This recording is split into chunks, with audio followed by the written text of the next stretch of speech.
Friends, I just have to go back to my car. I left the programs there. I'll be right back.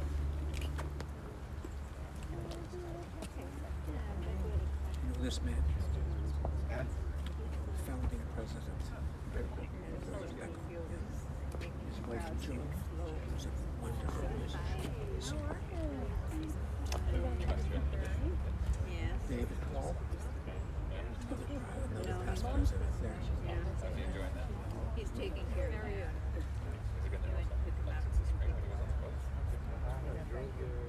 Tennis.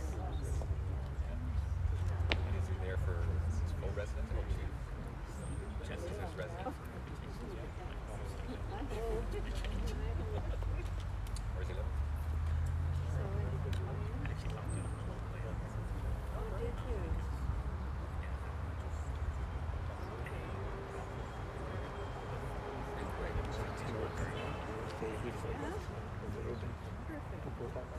So as a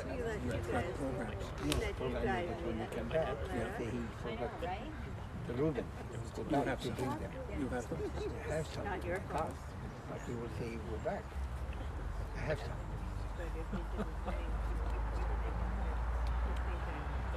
It's too much to do.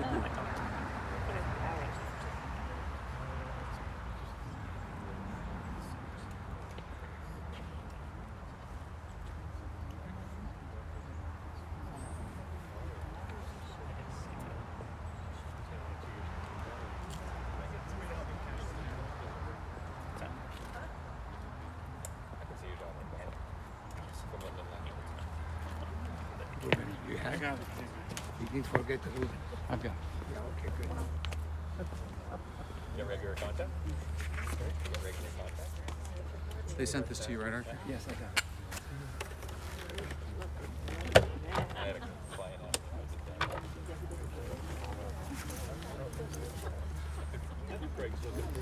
You used to just have to show up and do it. Yeah. You used to have to just show up. Like both of you guys.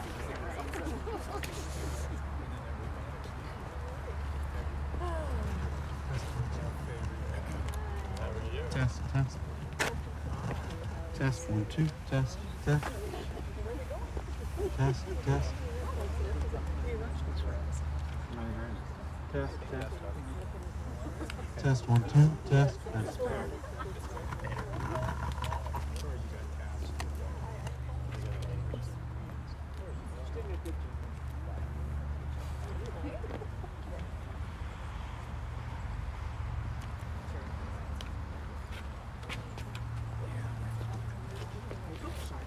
That could have been hard.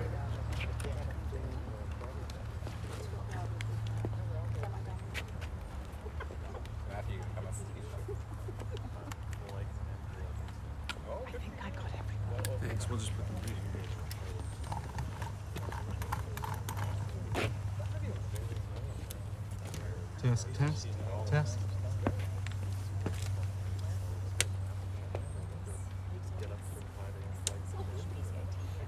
Test, 1, 2, test. There's nothing there. No, you can't hear it. I can hear you. You can't hear. It's not loud. Not loud. Test, 1, 2. That's how Yeah, it's there. Yeah, but it's not. Test 1 doesn't do it. 250. I will go without it. Yep. Test, test. We'll try it.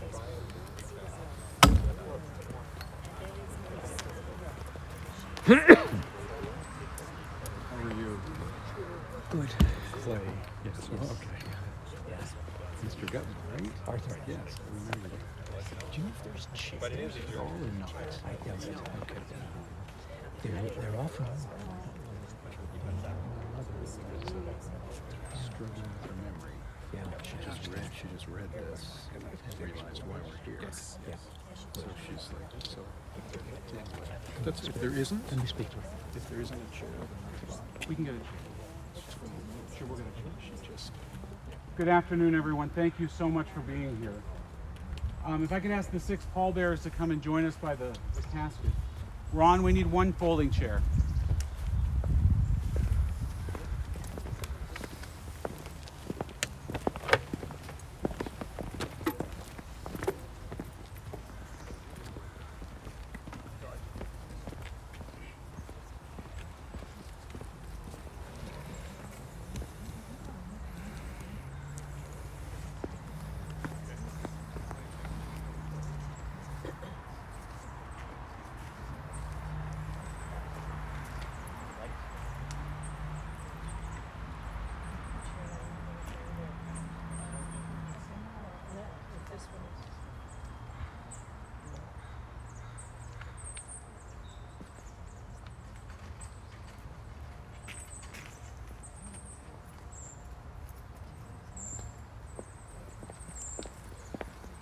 think it might be sort of level over there. Or maybe actually a little higher up.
As you can all come back over here.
His clothing when he wants to go.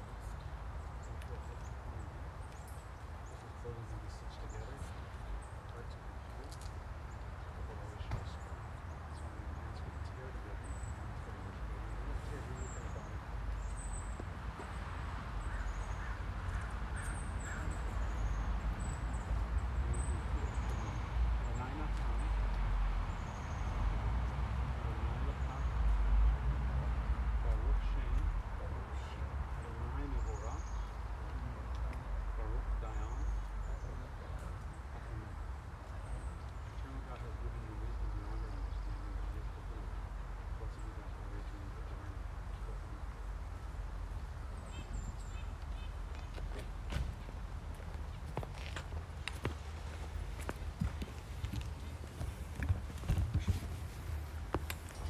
Just stand there for a second, Arthur.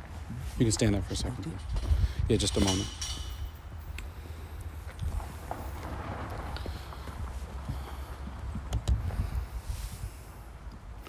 Friends, why don't you come a bit closer if you would? The microphone's not working, so we're going to have to do this the old way.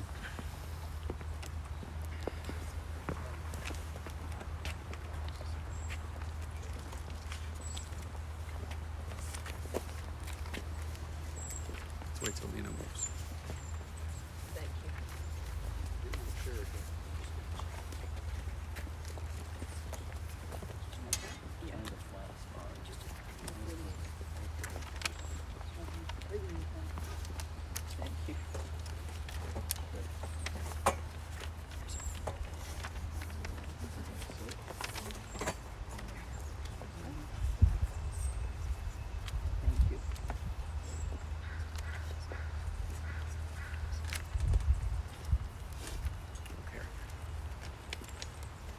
שיביתי אדוני לנגדי תמיד כי מימיני בו למות לכן שמח ליבי ויגל כבודי אף בשרי ישכון לבטח כי לא תעזוב נפשי לשאול, לא תיתן חסידך לראות שחת. תודיעני אור החיים, שבע שמחות את פניך, נעימות במינך נצח.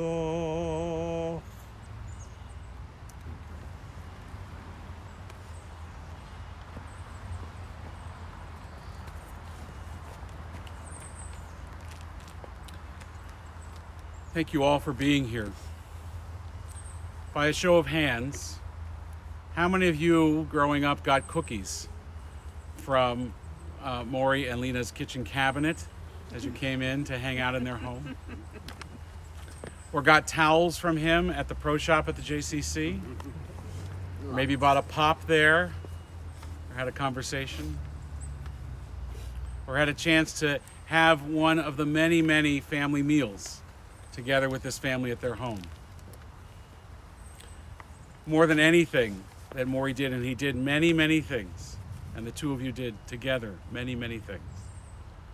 I think it was the work of his hands in bringing all of you together, in being that wonderful Mr. H, that wonderful, sweet man who was always more interested in you than he was himself, who would call you to talk and want to know about you, and you would call him to ask how things are going on, and he would ask about you. That's the man that we mourn today, his life and his memory that we celebrate.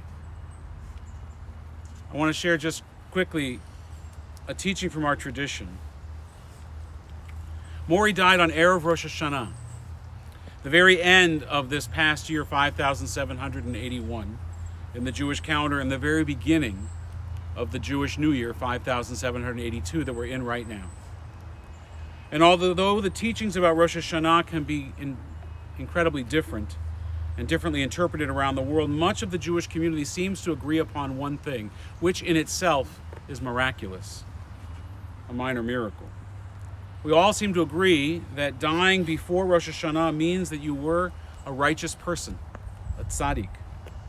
And this belief came to light, particularly last year. If you recall, Justice Ruth Bader Ginsburg died Erev Rosh Hashanah, and there were things going around on social media teaching this teaching from Jewish tradition. And it follows that this year, it's our beloved Morry. Morry passed away as the sun was setting on Rosh Hashanah, which to many, I would think, to all of us here, indicates his righteousness. Essentially, it is believed that God waited as long as God possibly could, until the very last moment of the year, to take Morry's soul. And this shows that he was a tzaddik, a righteous person, that he had good deeds to complete on earth right up until that time that he needed to depart. Now, Morry would certainly be the last person to bring attention to his own good deeds and works but he would be the first to draw attention to each of yours. As I just mentioned, and as you just verified with your show of hands, a conversation with Morry, even if you called him to check on him, was always a conversation about you. The spotlight was always on you, never on him. In fact, he never would have wanted to impose upon you in any way. The fact that you had to drive down to White Rock for his funeral, he would have felt was an imposition. It might have even embarrassed him a bit. He was not only a tzaddik, he was also a mensch. Family was most important to Morry. His love and partnership with you, Lena, truly the stuff of poetry and of sonnets and of legend. 64 years you were married together. And it was a very happy marriage. I've done a lot of renewals of vows, and often with those couples, I'll ask them, what's your secret? Or how long have you been married? And they'll say, well, you know, Rabbi, it was 60 years and 50 of them were great. But for you, each and every day, Lena, and each and every day together was a blessing. A partnership till the very end. You did everything together, and your children noted that even as you both got older and health concerns impaired your various abilities, they did so in such a way that one person's weakness was the other person's strength or ability. And Fran, you referenced, and I found it, this old English nursery rhyme. Jack Sprat could eat no fat. His wife could eat no lean. So betwixt them both, they licked the platter clean. I had to look that up. But it is, imagery aside, a loving and wonderful testament to the partnership that will always be, this incredible marriage. It brings a smile to our eyes as we know that that was the two of you, always doing for the other what they could no longer do for themselves. I'm no expert, but that's got to be the definition of love. Morry's nearly 93 years, he would have been 93 on September 21st, is evidence of that for sure. He was, as you will hear from his children in a moment, as they will tell it, a great dad. Very supportive. No matter what they chose, he was always there to support them. And at the JCC, he would watch you swim and racquetball and play it with you, but he would be there to watch you and support you in doing it. You had dinner together every night as a family. That in itself is a mitzvah. And your home was that place where all of Fran and Clay's and Greg's friends could hang out. The back door was never locked. The cookie cabinet was open to all. They'd go downstairs and play. And Morry extended this love to his grandchildren, Matthew and Sarah, of course. Even though they were separated often by an international border, they were there for the big moments. He never missed a birthday. Somehow you both managed to always be there when they were moving, and they moved a fair amount. Morry was remarkably influential in our Jewish community as well, and I think that this is also testament to the kind of tzaddik and mensch that he was, because he wasn't a shul goer, but he was a shul builder. Together, the two of you, along with a few other families, you founded Temple Sholom. All of this is here because of you and your vision and need to have a reform and progressive and egalitarian Jewish community in the Lower Mainland. He worked for 30 years at the pro shop at the JCC, where everyone from young to old would call him Mr. H or simply Morry, as he sold pop and reserve racquetball courts and handed out towels, and was the face and the welcoming heart and hands of the Vancouver Jewish community to all who walked in those doors. So what makes a person a tzaddik? What makes a person a righteous man, a righteous person? Our tradition has a number of writings on it, but the one that I think is most appropriate and the one I wanted to offer today is Psalm 15. So according to tradition, our Psalms come from King David, and he was writing in his journal as he was reflecting on his own challenges in life and all of the ups and downs and trials that he encountered. And he wrote the following, and I've shared it before at funerals, but it's in the context of Morry's life that I think is maybe more fitting than often. Adonai mi yagur b'ochalecha mi yishkan b'char kodshecha. God, who may abide in your house, who may dwell on your holy mountain. And then listen to the description, because I think it's the description of Morry. Those who are upright, who do justly, who speak the truth within their hearts, who do not slander others or wrong them or bring shame upon them, who scorn the lawless, but honor those who revere God, who come what may, who give their word and come what may, do not retract it, who do not exploit others, who do not take bribes. Those who live in this way shall never be shaken, shall dwell on God's holy mountain. Amen. In your handout, there is another psalm, Psalm 23. I'm going to ask Cantor Gutman to chant it in Hebrew, and then we'll read together those familiar words in the English.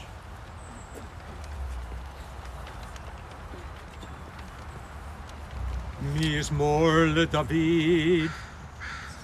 אדוני רואי לא אחסר, בינות דשא ירבצני, על מי מנוחות ינהלני, נפשי ישובב,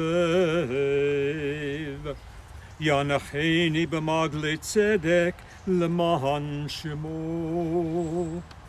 גם כי אלך בגיא מוות, לא ירא, כי אתה עמדי.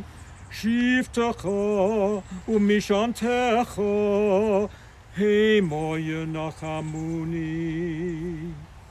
תערוך לפני שולחן נגד צוררי, דשנת ושמן ראשי. כוסי רוויה, אך טוב וחסד ירדפוני כל ימי חיי. בשבתי בבית אדוני לאורך ימים.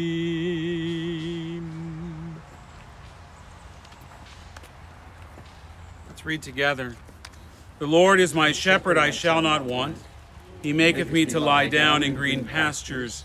He leadeth me beside the still waters. He restoreth my soul. He leadeth me in the paths of righteousness for his name's sake. Yea, though I walk through the valley of the shadow of death, I will fear no evil, for thou art with me. Thy rod and thy staff, they comfort me. Thou preparest a table before me in the presence of mine enemies. Thou anointest my head with oil, my cup runneth over. Surely goodness and mercy shall follow me all the days of my life, and I will dwell in the house of the Lord forever. Amen. Before Greg and Clay come up and share their memories of their dad, I just wanted to share one other thing. Because it's when I first actually, I think, really got to know you and Morry, Lena, was at the Louis Breyer and the Weinberg at those Temple Sholom teas that you organized for so many years. You know, and when we think about the Jewish communities that you and Morry were so involved in building, the Temple Sholom community, for sure, of which we've said we wouldn't be here without the two of you and your vision and your friends. The JCC community that I think Morry single-handedly and open-heartedly helped create as people came in to that welcoming presence. And then later on, you kept building communities at the Breyer and the Weinberg, where it is so necessary, and people, as you know, feel so lonely and isolated, to create those teas so that the Clay Kodesh from the synagogue could come in and Arthur could sing a song, or we could have a conversation with myself or Rabbi Brown, providing all the things that you had provided throughout all of those other communities to those that are been so instrumental in this Jewish community for so long. Thank you. Thank you. Thank you. So I'm not sure which of you guys was going first. Your brothers, you'll find it out. Mine's short. Go ahead. Did you just call him short? Yes.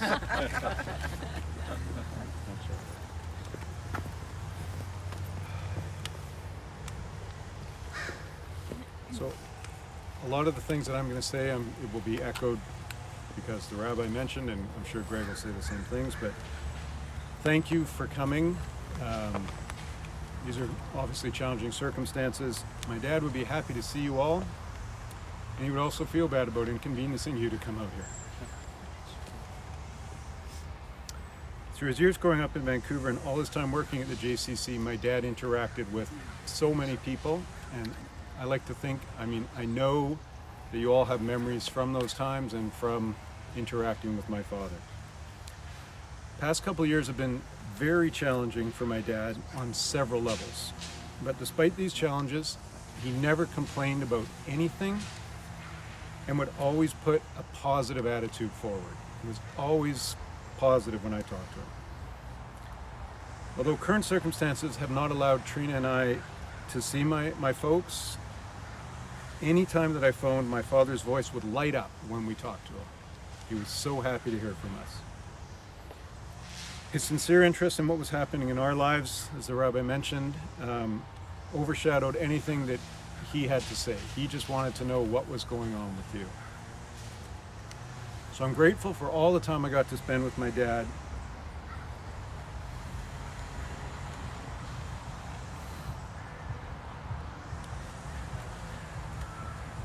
Not only did I lose my father this week, but I lost a very close friend.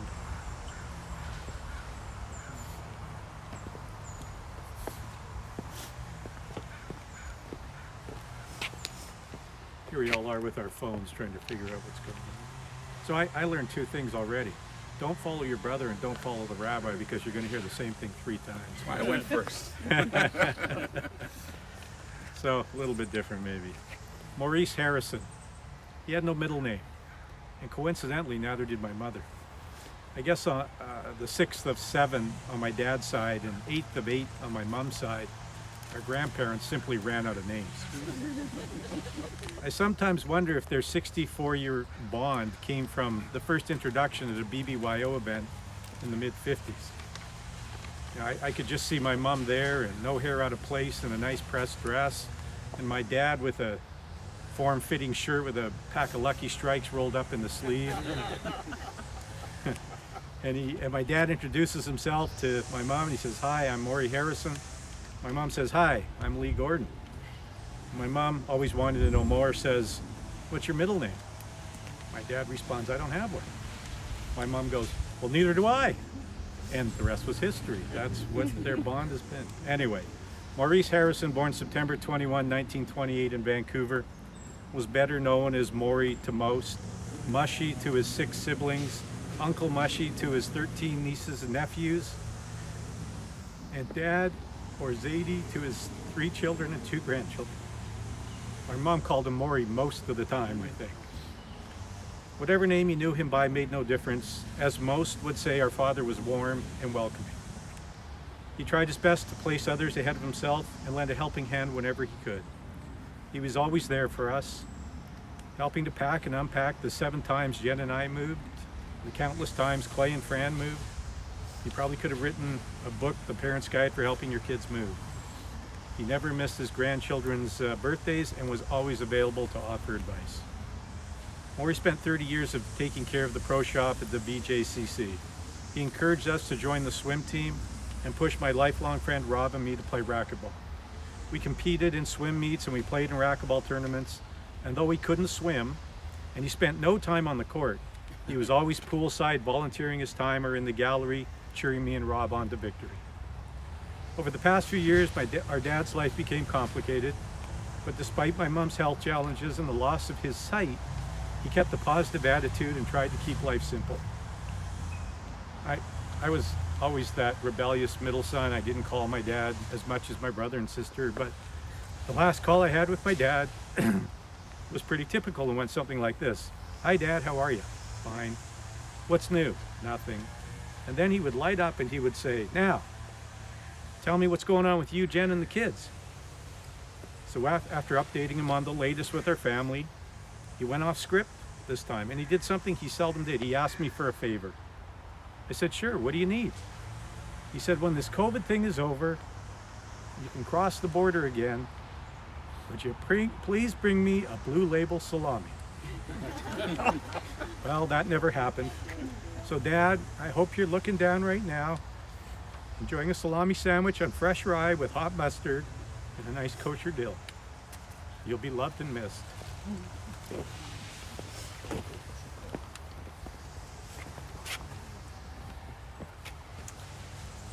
There are 2 prayers that we say at graveside, that we have to say at graveside, that we need to say. One is El Malei Rachamim, a prayer for Morry's soul. It's not in your handout. Cantor Gutman's going to chant that prayer and ask that God watch out for Morry's soul and comfort it tachat kanfei Shekhinah, under the wings of God's presence. Cantor Gutman will chant that, and then I'll recite the English translation, and then we'll say Kaddish.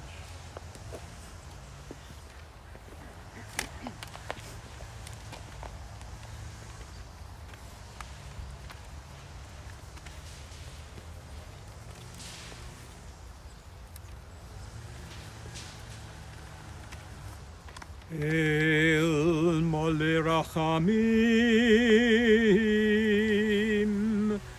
shochein b'meromim. Hametzei menucha nechona, tachat kanfei hashechina. B'mahalot kedoshim utahorim, kezohar harakia mazhirim. Et nishmat Moshe ben Yitzchak v'Rivka, sheholach leolamo.